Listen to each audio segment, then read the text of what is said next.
Hey Jed, so I wanted to include just a brief explanation of this present tense extenders thing. It can be kind of confusing and not very profitable if I don't actually explain it, so this is my best attempt to do so. So I just have it up on my screen and I'll explain what's going on with this. So here you have, get the glare off of there. You have what is essentially supposed to be a horse, and it's using the Greek letters that make up your present tense extenders.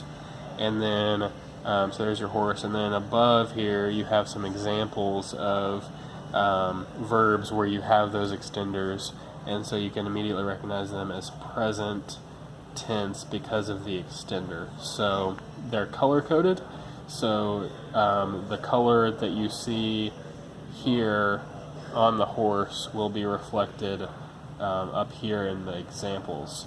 So I have some notes on here. I scanned this. I used it myself, so I marked it up. Some of it you might not be able to read due to my handwriting, and I tend to write really small when I mark things up like this. But anyway, some of it might be helpful to you, but in any case, I'll explain what all of it means as best as I can. So first here you notice the zeta, that's the rider of the horse. So if you just use your imagination, you can see sort of a leg there, and then the little thing at the top of the zeta is like he's got a lasso or something, and however you can memorize that. And then you can come up here and you see kradzo, paizo, piazzo. You won't see that zeta in the aorist form. You will see it in the present and in the imperfect. So if you see ekradzen, you know it's not going to be a second aorist. It's going to be an imperfect because you have that sign in the present tense. So the chart's called present tense extenders, but really I think more than anything it's helpful. It is helpful for recognizing the present tense, obviously, but it's helpful for recognizing when you've got a verb that is indeed an imperfect and not a second aorist. So you can just see that real quick and translate it. I was crying out and not I cried out, something like that. So there's your rider. The horse here has got a double lambda body, and this part is just sort of connecting. There's no letter there, but you've got two lambdas, and then you've got a iota here for his foot, and that's what that says there, his foot.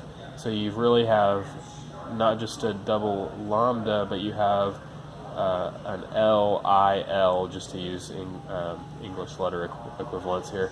So you've got L-I-L, and that's what stands for these verbs right here. So gignomai, ginomai is really from an older form of the word if you go back further in the history of Greek, it's from gignomai. So that's why you see oftentimes G-N-O in your aorist tense stem, for instance. But in the present it was initially gignomai, and so you see a sort of reduplication in the present there. But same thing, same type of concept with didomai, or didomi, sorry. And I don't know that you've gotten to your me verbs yet, probably not, but you'll get there. And the aorist for didomi is you just see a D-O, a delta omicron there. And the reason why didomi is so different in the present is because of the same principle that you see with ginomai, with pimplemi, pipto. You see the P-I and then an M here before the P, but play is really the root there that you would see in your aorist stem. The present stem is the pimpleme, pipto, when it's really just PT. That's the basic root.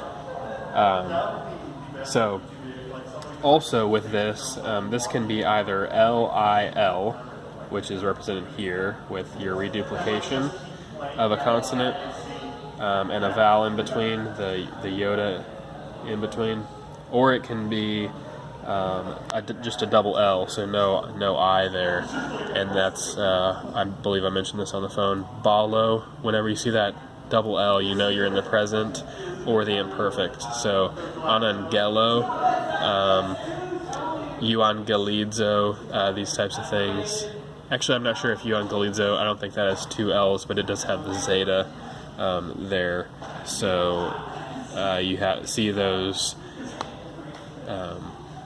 extenders. Whenever you see a double L, you know you're in the present or the imperfect. Here you have, well, let me start over here. You have a can of Skoal. So if you're familiar with dip at all, Skoal cans, SK, when you see an SK, you know you're in the present or the imperfect. So where are our SKs? We're up here. So Gnosko, you're not going to see an SK in the aorist or some other form. Methusko, Memneskomai, when you see that ska, you can guarantee pretty much that you're in the present or the imperfect. It's just not going to show up in other forms. We see a lot of these. Apathnesko,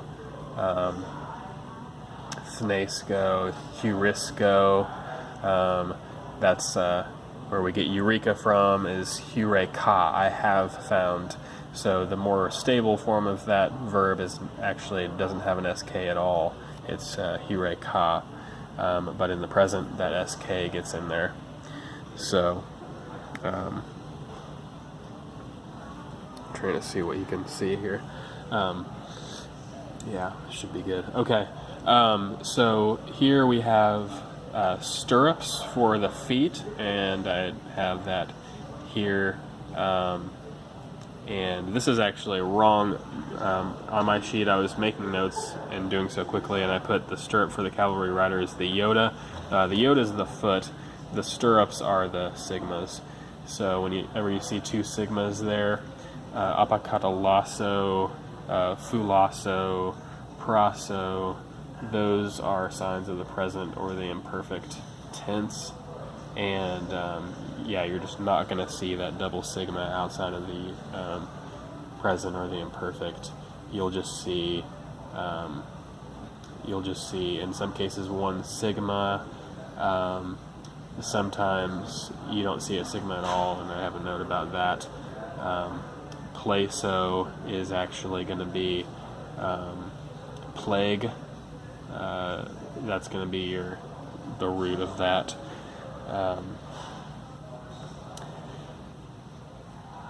Here we have, if you think of cowboys, actually came from more of Mexican traditions, and so those Mexican cowboys, I'm blanking on the word that Mexicans actually would have been called. They wouldn't have been called cowboys, but they introduced the double V blanket that you'd put on the horse, and so the double nu there is also a sign of the present. And here we have sometimes just nu itself can be a sign of the present, and make sure I'm on the screen there. And sometimes double nu. So perizonumi, again a me verb you'll get there if you haven't already. Stronuo, hamartano. You're not going to see that nu outside of the present or imperfect. Temno, your basic root there is just tem, tuncano, etc. Lanthano, in this case you're going to see lath, L-A-T-H, in the outside the present in the imperfect. So see those news coming in there. Monthano, good example. Mathetes, for a disciple. That's where that comes from. But here you've got, just like Lonthano, you can see the same sort of thing happening. The nu on either side there comes in. Let's see, what else? So after the horse eats the skull, he poops out a Yoda, and so your Yoda can be a sign of the present tense. So over here we've got Cairo, just going to be car, outside of the present imperfect, but that Yoda comes in and extends the verb in the present and the imperfect. Same I know, poem I know. Anything I know is going to be, you know that it's been extended. So bino, one of the ones we talked about, on a bino, to go up, katabino, to go down, to descend. When you have bino, this is the only one not illustrated, because colors are used down here. So albino horse, if you need that to remember that. But you have the Yoda there to help you see that anyway. So signs of the present. Let's see, and then the last one I think is this tau for the horse of the head's the head of the horse, if I can speak correctly. We've got a tau here, kalupto. A kalupsin is going to be something you see he covered, but kalupto, that T, a kaluptin would be he was covering in the imperfect. Bopto, I dip, etc. So that should be it, and rest should be self-explanatory. And so hope this helps. I know it's helped me. I know I've gone back to it many times, so it would be worth probably printing out and keeping in maybe a binder of just helpful things for Greek, or anything that would work best for you. So hope this helps.